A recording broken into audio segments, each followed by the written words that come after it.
Vote किसे देंगे? वही जहाँ रैगिंग होती है या वहाँ जहाँ उजाला दिखता है? कब तक ऐसे सहोगे? या तो सहते सहते चमड़ी मोटी हो गई है या तो परवाह ही नहीं है। उठो जागो, कब तक सोते रहोगे अशिक्षा की दलदल में? तिपरासा बोलते तो हो पर घर बैठे बैठे। सारे पार्टीज की कैंडिडेट डिक्लेयर हो चुकी है। किसे चुनोगे? उसे जो लूटता रहा है या उसे जो और कुछ नहीं तो कम से कम हमारे लिए सोचेगा, वादा खिलाफी करने से पहले खुद मिट जाएगा।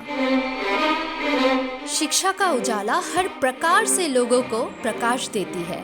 कहते हैं कि शिक्षित की प्रतिशोध लेने की प्रवणता उतनी तीव्र नहीं होती जितनी एक अशिक्षित की है। ये नया भारत है। जानबूझ के एक अशिक्षित, लोभी और अपने पेट भरने में व्यस्त है ऐसे इंसान को क्यों चुने? वोट जरूर दे, वोट देने जरूर जाए। ये आपकी संवैधानिक अधिकार है।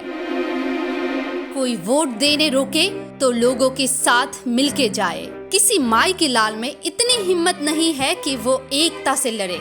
एक नया सवेरा, एक नया एडीसी बनाना है तो एडुकेटेड बंदे को ही चुने।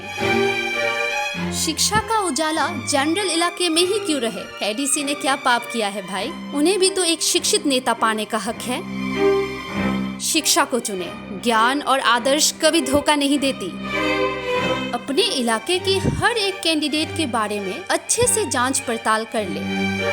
सबसे जरूरी बात, वोट जरूर दे। वोट उसे दे जो काबिल है। नालायक को चुनने की नतीजा आशा करती हूँ हम सब जानते हैं। चलिए हम सब आज से, अभी से ये वादा करते हैं कि हम एक हैं। जीत शिक्षा की हो। एडीसी में अब कोई भी मूर्ख मंत्री हमें बिल्कुल नहीं चाहिए। चलिए दोस्तों, एक नया एडीसी बनाते हैं।